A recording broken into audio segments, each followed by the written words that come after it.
भेटणार आहोत महाडमधील शेठ कुटुंबाचीच नव्हे तर सर्वांचीच मोठी सावली असणाऱ्या लाडक्या आजी पणजी आदरणीय कलामावशी धनजी शेठ यांना। मुलं नातवंड नव्हे तर पणतूंवरही आबाळमाया करणाऱ्या, संस्कार करणाऱ्या आणि 3 पिढ्यांचा वारसा जपणाऱ्या एका अनुभव संपन्न व्यक्तिमत्वाला। चला तर त्यांचे अनुभव ऐकूया आणि समृद्ध होऊया। माशी, तुम्ही एकदम सुगरण सर, तुम्ही एक नंबर सुगरण आहात। नवीन नवीन पदार्थ करण्याची तुम्हाला खूप हौस आहे, तर तुम्ही सगळ्यांना काय सांगाल? काय सांगाल? मी सांगेन, तुम्ही घरी हाताने तुम्हाला जे आवड असेल तो पदार्थ करून बघा। मी एकदा टीव्हीवर ढोकळी करून दाखवली होती, तर लोकांनी पण ती मला करून दाखवली मग बघितल्याप्रमाणे। अजून बाकी बदल हो केशव तुम्ही? तर सगळ्यांनी मला वाटतं असं केल्याने शिकून होतं आणि आपल्याला हौस हवी लोकांना गोड करून किंवा कुठलेही तिखट आणि पदार्थ येत असेल तर लोकांना करून दाखवावे। पोटात आपण अन्न जे टाकतो त्याची ऊर्जा मिळायला साठी हे सगळं नवीन नवीन केलंच पाहिजे असं मला वाटतं। वा, मस्त। एकदा आम्ही येतो हा तुमच्याकडचे पदार्थ खायला। मावशी, तुम्ही एकत्र कुटुंबात खूप शिक्षण घेतले आणि संस्कार पण केले, तर शिक्षण आणि संस्कार याविषयी तुम्ही काय सांगता सगळ्यांना?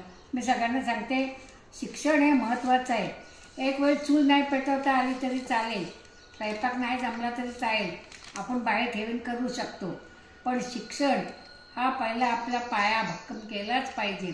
शिक्षणाने सर्व काही मिळतं, संपत्ती पण मिळते, ज्ञान पण मिळतं, त्यातनं आपल्याला मान मिळतो, सगळ्यांना आपला असं सगळे आपल्याला मान देतात। आणि नातवंड आणि पतवंडांना तुम्ही संस्कार केलेत, तर त्याबद्दल काय बोलता?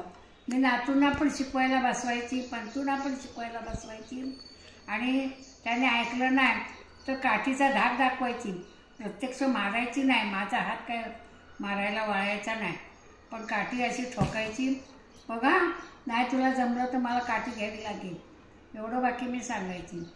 आणि माझ्या मुलांना पण मी शिक्षण दिलं, नातवांना पण दिलं। आता पंतूला पंतूची आई देते, पण मी बघते माझ्या डोळ्याने, माझं समाधान होतं। समाजाविषयी तुम्हाला काय वाटतं आणि तुम्ही काय सांगाल सगळ्यांना समाजाबद्दल? समाजाबद्दल सांगायचं म्हणजे जगाने कसं वागावं, सगळ्यांजवळ मिळून मिसळून प्रेमाने राहावं असं मला वाटतं। कुणाजवळ वैर असू नये, कुणाजवळ भांडू नये, कुणाजवळ तक्रार असेल तर ती सॉल्व्ह करावी, भांडणात रूपांतर करू नये। कुणाजवळ भांडण आहे आपलं, तिला समोर बोलवायची, पाहिजे तर मदतीला कुणाला तरी घ्यायची, पण ते सॉल्व्ह करायचं। हे असं नाही, असं आपलं चुकलं, ते नाही बोलायला पाहिजे होतं, ते आपण बोलून चुकलो, आता ते आपण विसरूया आणि पुन्हा आपलं होतं तसं गोड राहूया। खूप छान मावशी, तुम्ही सगळ्यांना छान मार्गदर्शन केलं। तुम्हाला निरोगी दीर्घायुष्य लाभो।